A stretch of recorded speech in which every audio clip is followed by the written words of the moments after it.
The Great Hall of the Galactic Council had never been so quiet. 1,000 species sat in their seats. Their bodies were different. Some had scales. Some had light instead of skin. Some floated in tanks of strange liquid. But today, they all shared the same feeling: fear. On the giant screen above them, a black wound in space grew larger. It was not a black hole. It was something worse. The scientists called it the Rift.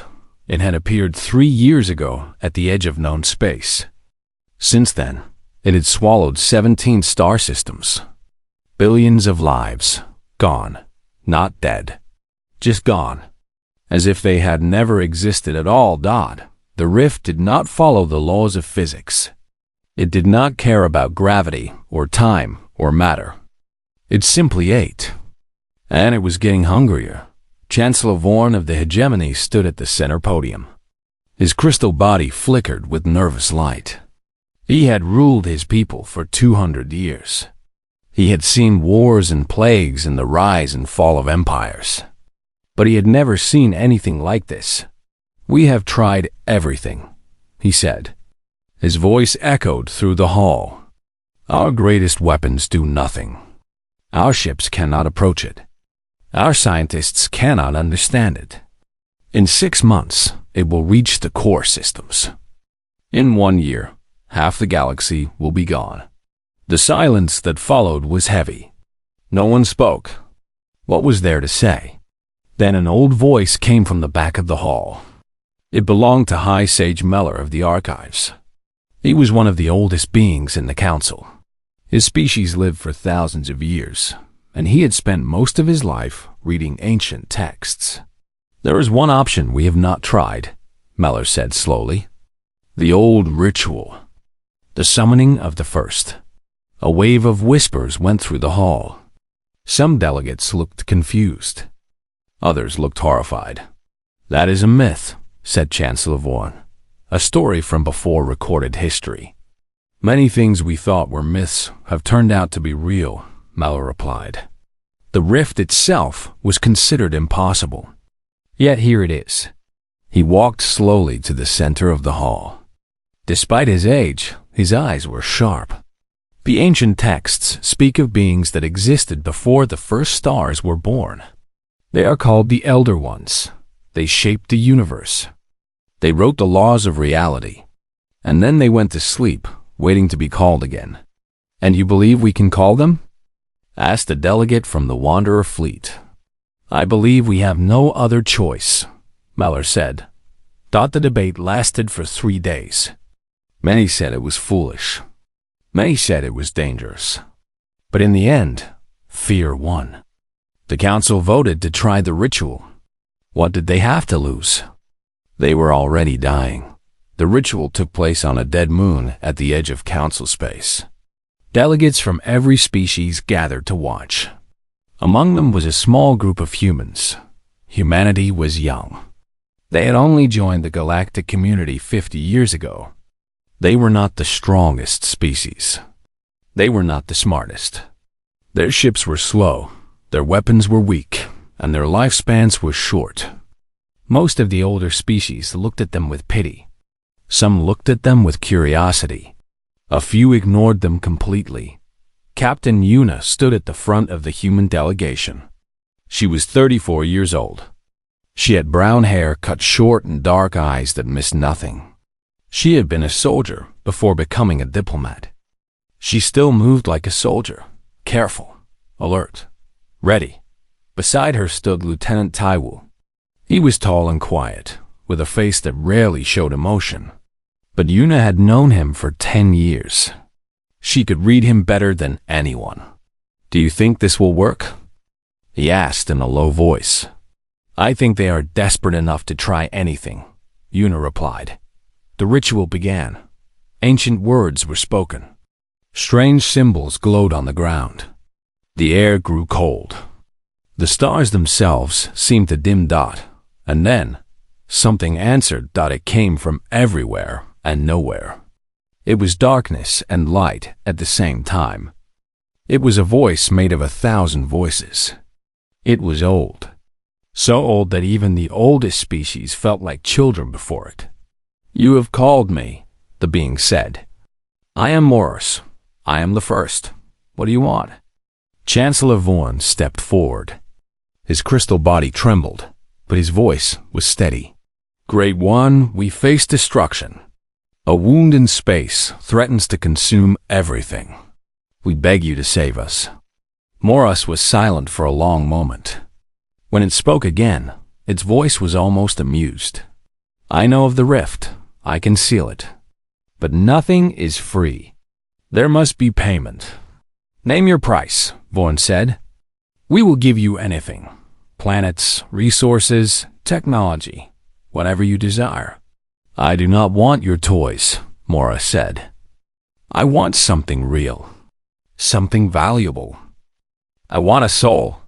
Confusion spread through the crowd. The delegates looked at each other. Souls? What did that mean? "We do not understand," Vaughan said. "What is a soul?" Morris laughed. It was not a kind sound. "That is exactly the problem. You have evolved beyond such things.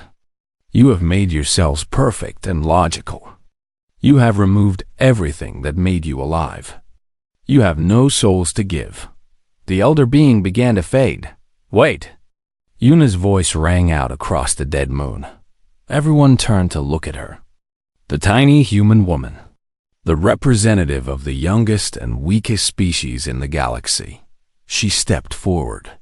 "I have a soul," she said, "and I will give it to you." Morris stopped. The darkness gathered again, focused entirely on her. "A human," it said.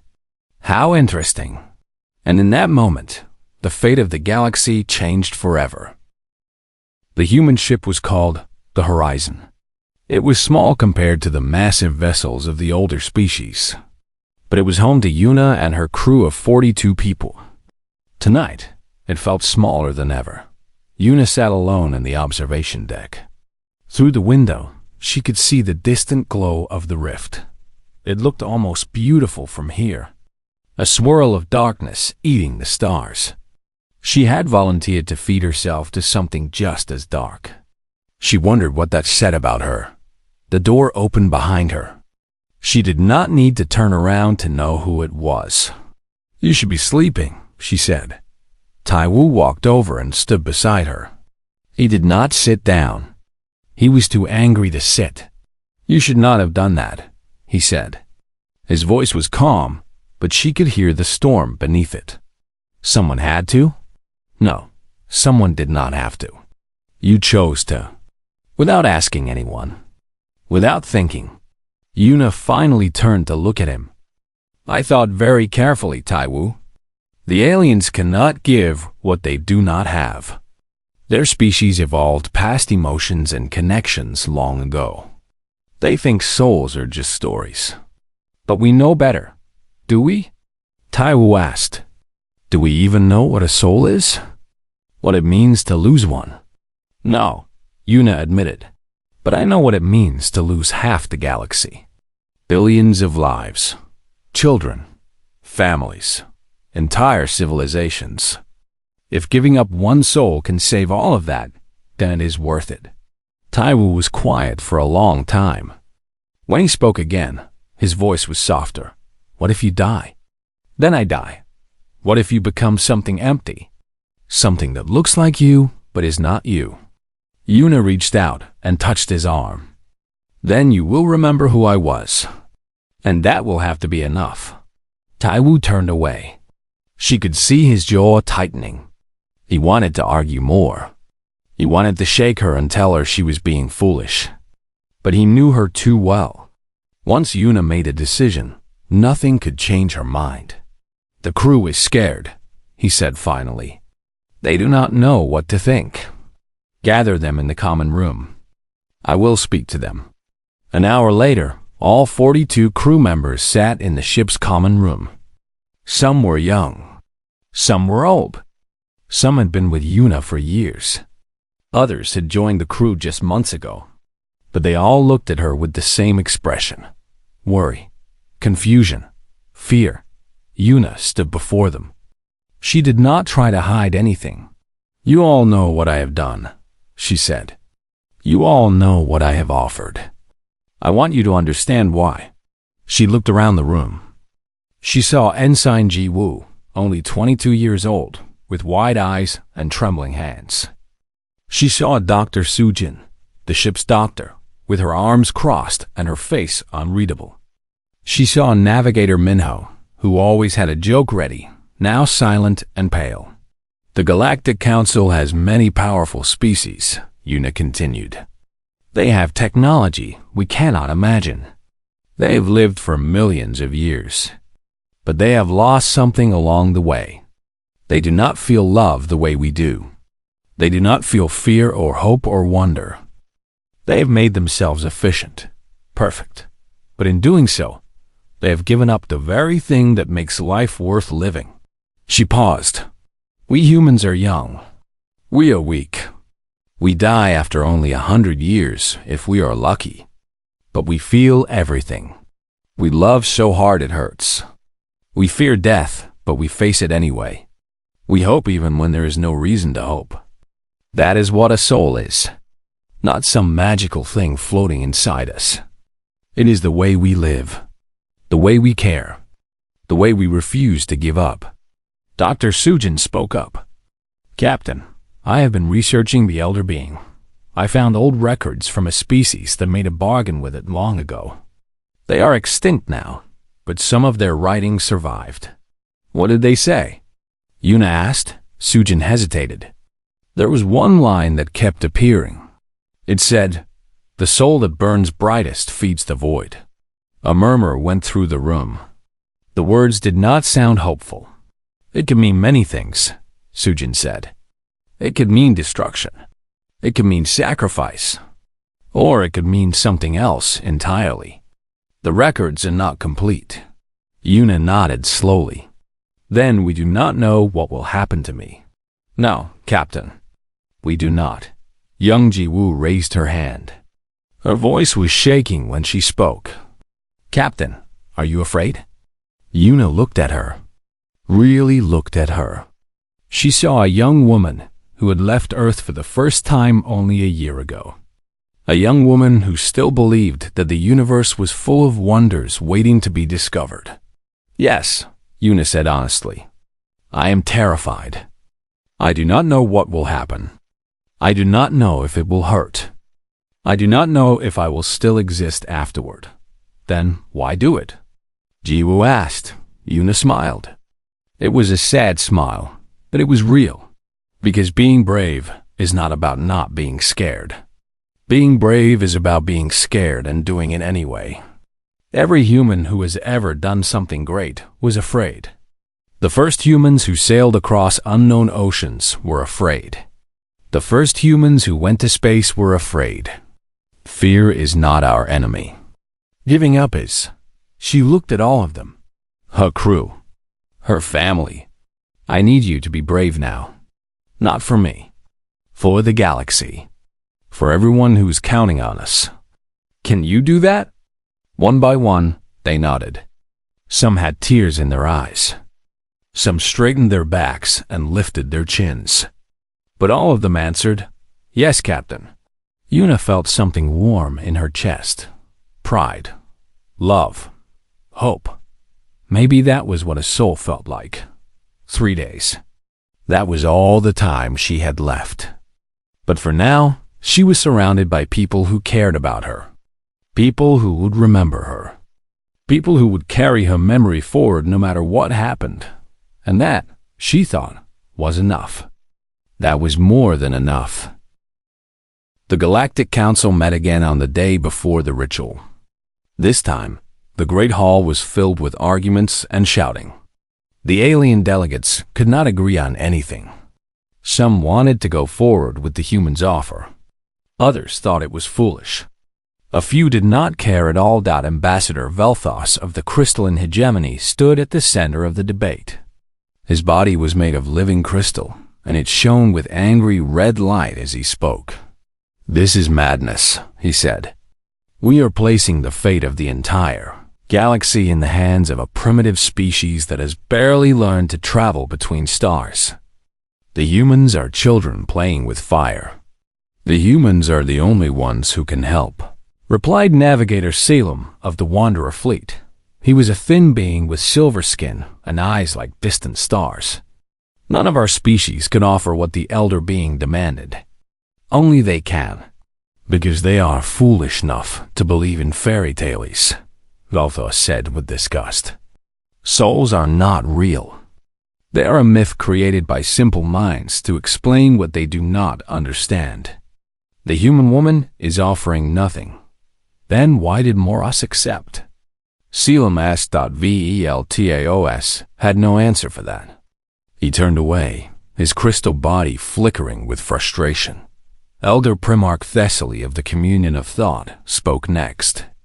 She was ancient, even by galactic standards. Her species had given up physical bodies long ago. She existed as pure thought, appearing before the council as a shape of soft blue light. I have studied the human mind, she said. Her voice was calm and cold.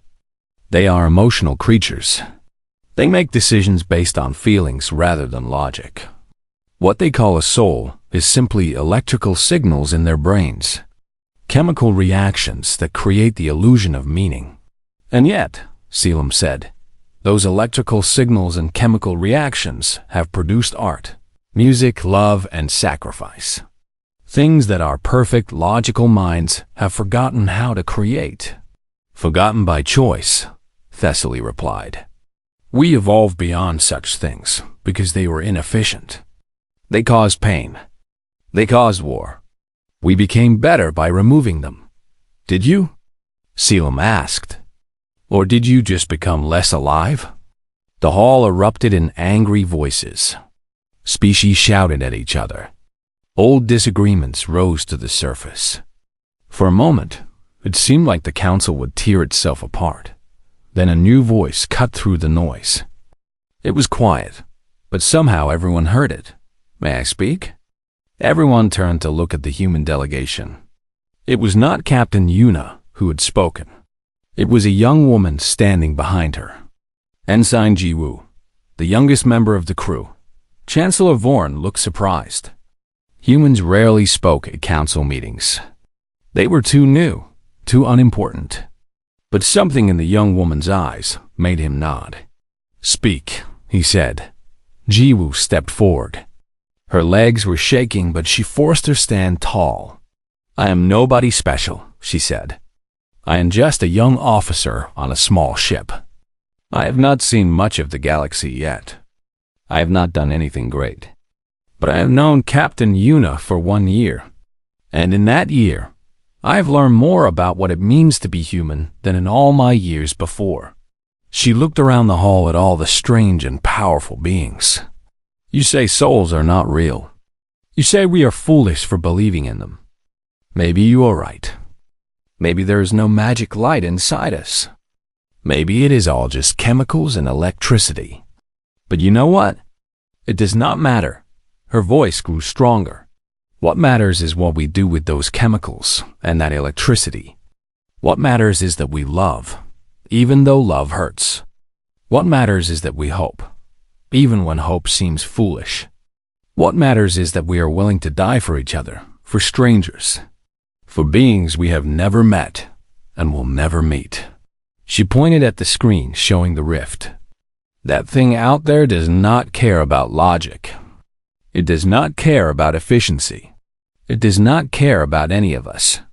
But Captain Yuna cares. She cares so much that she is willing to give everything she has to stop it.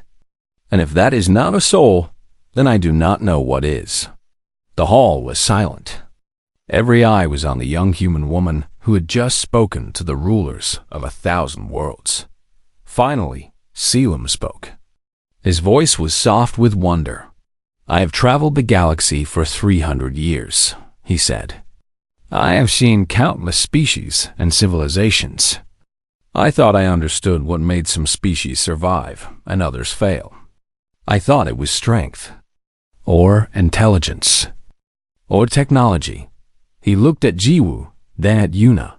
I was wrong. It is this fire that burns inside them. This willingness to face the darkness even when they know they cannot win. This is why humans will outlast us all. This is why humans will outlast us all. Velthos made a sound of disgust. You are all being sentimental. The hegemony has already begun evacuating to a distant galaxy. We do not need the humans or their souls. We will survive on our own. You will survive, Selim said. But will you be alive? Velthos did not answer. He turned and walked out of the hall. Several other delegations followed him. They did not believe. They did not want to believe, but many remained. The Wanderer Fleet, the Archive Keepers, species who had grown tired of their perfect, logical, empty existence. Species who looked at the humans and saw something they had lost. Chancellor Vorn stood at the podium. His crystal body glowed with soft, steady light. The ritual will proceed, he said. Tomorrow, at the Dying Star, Captain Yuna will face the Elder Being, and we will witness what a soul is truly worth. The meeting ended. The delegates left one by one. Soon, only the humans remained. Yuna walked over to Jiwoo. The young woman was trembling now that the attention was off her. That was brave, Yuna said. I was terrified, Jiwoo admitted. Yuna smiled. I know. That is what made it brave. She put her hand on Jiwoo's shoulder. Whatever happens tomorrow, remember what you said today. Remember why we do this. Not because we are strong, but because we care. Jiwoo nodded, tears running down her face. Tomorrow, everything would change. But tonight, they were still together. And that was all that mattered. The dying star filled the sky with red light. It was old and tired, slowly burning out after billions of years. Soon it would become a cold, dead rock floating in the darkness. But today, it would witness something no star had ever seen. Ships from across the galaxy formed a great ring around the ritual site. Hundreds of thousands of vessels, carrying representatives from every species that still believed. They had come to watch, to hope, to pray. If they still remembered how at the center of it all, a small human shuttle drifted alone. Inside, Yuna prepared herself. She wore her captain's uniform, clean and pressed. She had polished her boots and combed her hair. She did not know why she bothered. She might not exist in an hour, but somehow it felt right to face the end looking her best. Taiwu stood by the door, watching her. It is time, he said. Yuna nodded. She took a deep breath and turned to face him. If I do not come back, she said, take care of the crew. Take care of Jewu. She's young, but she has a fire in her that will grow into something amazing. You will come back, Taiwu said. But his voice was not steady. Yuna smiled. Maybe, maybe not. But either way, I need you to keep going. The galaxy will need humans after this. Humans who remember how to care. Promise me. Taiwu was silent for a long moment. Then he stepped forward and hugged her. It was not something they did often, but today was not a normal day. I promise, he whispered. Yuna hugged him back. Then she pulled away, straightened her uniform, and walked to the airlock. The ritual space was a platform floating in the void. Ancient symbols had been carved into its surface long before any living species was born. Yuna walked to the center and stood there, small and alone against the vastness of space around her. A million eyes watched from a million ships. She could feel their attention, their fear, their hope. The symbols began to glow. Darkness gathered. Light bent. Reality itself seemed to twist and break, and Moras appeared. The Elder Being was different this time. Larger, more terrifying. Its form shifted constantly, showing glimpses of things that hurt to look at. Eyes that were not eyes. Mouths that were not mouths. A presence so old and vast that Yuna's mind could barely hold it, but she did not look away. "You came," Mora said. Its voice was everywhere at once. "I thought you might run." "I do not run," Yuna replied. Her voice was steady. She was proud of that. "No, you do not." "That is interesting." The darkness swirled around her. "Tell me, little human, why do you offer what others cannot?" Yuna thought about the question. Really thought about it. "Because they forgot," she said finally. "They became so advanced that they forgot what it means to feel, to connect, to care about something bigger than themselves. They look at the universe and see only resources and problems. They look at each other and see only allies and threats." She paused. "But we still see wonder. We still see beauty. We still see each other as something precious and irreplaceable. That is our soul. Not some magic. Just the way we experience being alive." Moras was silent. The darkness around it seemed to pulse, like a heartbeat. "You understand," it said. There was something new in its voice. Something that sounded almost like respect. "In 10 billion years, I have asked this same question to 1,000 species. They offered me planets, armies, technology, knowledge. They thought I wanted power." The darkness leaned closer. "But I did not want power. Power is meaningless. I wanted to see if anyone still remembered what truly matters. And they all failed. Every single one. Until you." Yuna felt something strange in her chest. Not fear, not hope. Something older. Something deeper. "What happens now?" she asked. "Now," Mora said, "you make your choice. Give me your soul, and I will seal the rift. But understand what you offer. Your soul is not just yours. It is the love of everyone you have ever known. It is the hope of everyone who believes in you. It is the weight of every moment that made you who you are." "I understand," Yuna said. "Do you?" Many have said those words. Few have meant them. Yuna closed her eyes. She thought of her mother, who had died when Yuna was young. She thought of Tai Wu, her friend and brother in all but blood. She thought of Ji Wu, so young and so brave. She thought of every person who had ever looked at her with trust and hope, that she felt them all, carried them all. "I am not giving you just my soul," she said. "I am giving you proof. Proof that even the smallest species can carry the weight of the galaxy. Proof that love is stronger than logic.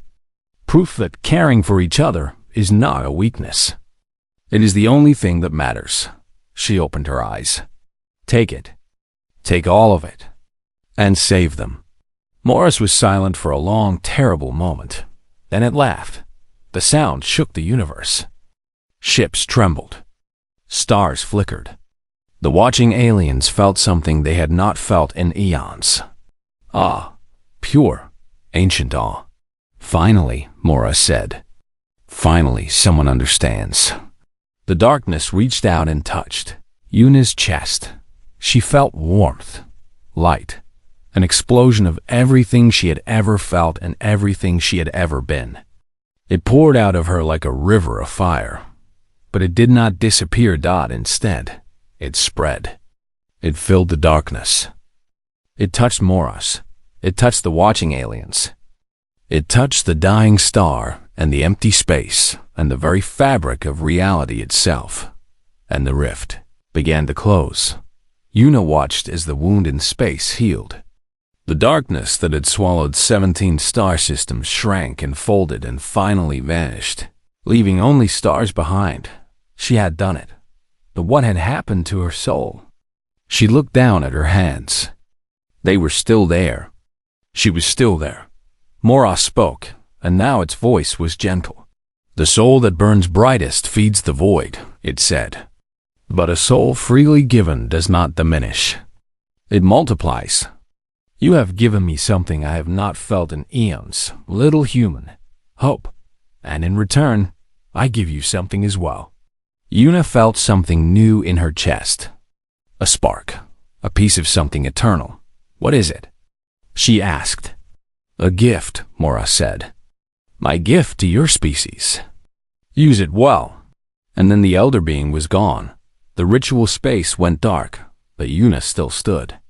Still alive. Still herself. And something inside her had changed forever. For a long moment, there was only silence. Yuna stood on the ritual platform, alone in the vastness of space. The dying stars still glowed red above her. The rift was gone. Moras was gone. But she was still here. She looked at her hands. They were trembling. She could feel tears on her cheeks, but she did not remember crying. Then her communicator crackled to life. Captain? It was Taiwu's voice, rough with emotion. Captain, are you there? Please respond. Yuna let out a breath she did not know she was holding. I am here, she said. I am still here. She heard cheering in the background. The crew, her crew. They were crying and laughing and shouting her name. We are coming to get you, Taiwu said. Do not move. We are coming. The shuttle arrived minutes later. The door opened and Taiwu was there, pulling her inside, checking her for injuries, looking at her like she might disappear at any moment. Are you okay? He asked. Are you really okay? Yuna touched her chest. The spark that Morris had given her still burned there, warm and steady. She did not know what it was. She did not know what it meant. But she knew it was not something to fear. I am okay, she said. Better than okay. The common room was crowded when she arrived. Every member of the crew was there, waiting for her. When she walked in, they all stood. Some were crying. Some were smiling. Young Ji-woo pushed through the crowd and threw her arms around Yuna, sobbing into her shoulder. I thought you were gone, Ji-woo cried. I thought we lost you. Yuna held her close. You cannot get rid of me that easily, she said. Dr. Sujin stepped forward. Her face was calm, but her eyes were full of questions. Captain, I need to examine you, she said. We saw something during the ritual. Energy readings we have never seen before. I need to understand what happened. Yuna nodded. Later, right now, I just want to be here with all of you. The celebration lasted for hours. The crew shared food and stories and laughter. Navigator Minho found his sense of humor again and told jokes until everyone groaned. Chief Engineer Doyen played an old Earth song on his guitar, and some of the crew danced. It was simple. It was warm. It was human. Later, when things had calmed down, Yuna went to the observation deck. She needed a moment alone to think. The stars were brighter now. Or maybe she just saw them differently. She heard footsteps behind her. It was Jiwoo, looking shy and uncertain. Can I join you? She asked. Yuna nodded. They stood together in silence for a while, watching the stars. What did it feel like? Jiwoo finally asked. When Moras touched you. Yuna thought about how to explain. It was hard to put into words. It felt like being seen, she said slowly.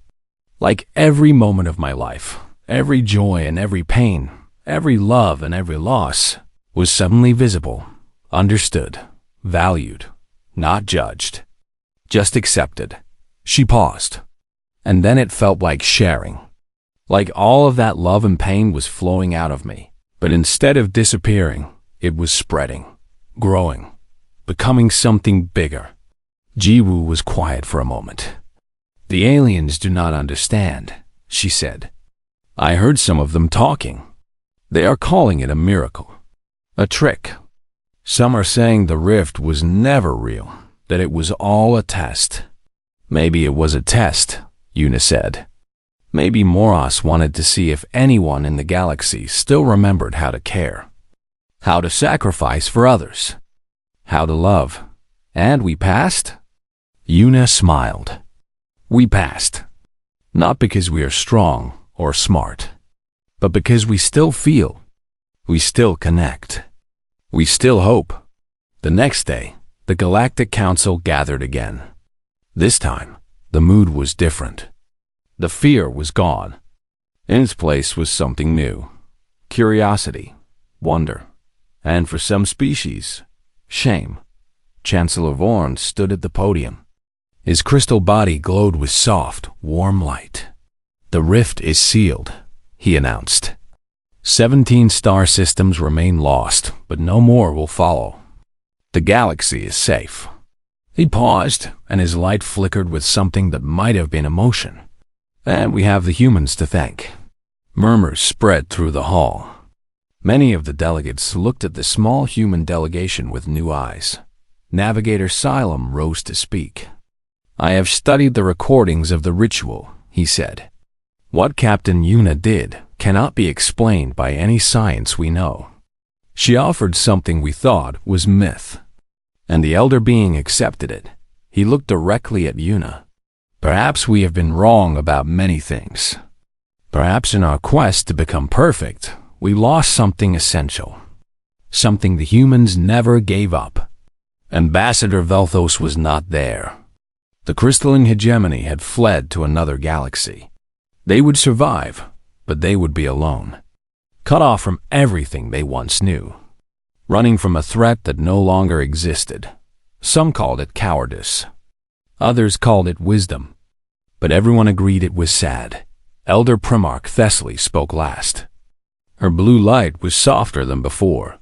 "I have analyzed the human soul for centuries," she said. "I believed it was nothing more than neural impulses, chemical reactions. A beautiful lie, they told themselves." She paused. "I was wrong. What I witnessed yesterday was not chemicals or electricity. It was something real, something powerful, something we forgot how to feel." She turned to face the humans. "I do not know what Moros gave you, Captain Yuna, but I know it was something precious. Guard it well. The galaxy will need it." Yuna stood. Around her, her crew stood with her. Taiwu, Sujin, Jiwu, Minho, Dohyun, all of them, together. "We are not special," Yuna said. "We are just human. We love, we fear, we hope, we die, but we never stop caring. That is what makes us who we are." She looked around the hall at all the powerful beings who had ruled the galaxy for millions of years. "You can learn to feel again," she said. "It is not too late. Start small. Care about one person, then two, then more. Let yourselves feel joy and pain and love. Let yourselves be alive." She smiled. "That is what a soul is. Not something you have, something you do, every day, every moment, for as long as you live." The hall was silent. Then, slowly, one by one, the delegates began to stand. Not just the ones who had supported the humans. All of them. 1,000 species, rising to their feet. They did not cheer. They did not applaud. They simply stood. It was respect. True respect. Perhaps for the first time ever directed at humanity. The horizon left the council station the next morning. As it drifted away from the great structure, Yuna stood at the observation deck one last time. The spark in her chest was still there. She still did not know exactly what it was, but she knew it was good. Jiwoo came to stand beside her. "What now?" the young woman asked. Yuna looked at the stars, at the galaxy that was still alive because of what they had done. "Now we go home," she said. "We tell Earth what happened. We help our people understand that they are part of something bigger." She turned to Jiwoo and smiled. "And then we keep doing what we have always done. We care. We hope. We love. We live." The ship turned toward Earth. Behind them, the galaxy watched. 1,000 species, learning to feel again. Learning to care again. Learning what it meant to have a soul, because of one small species. One small ship. One small woman who had offered everything for strangers she would never meet. Humanity had something worth more than all the stars in the sky. And now, the galaxy knew it too.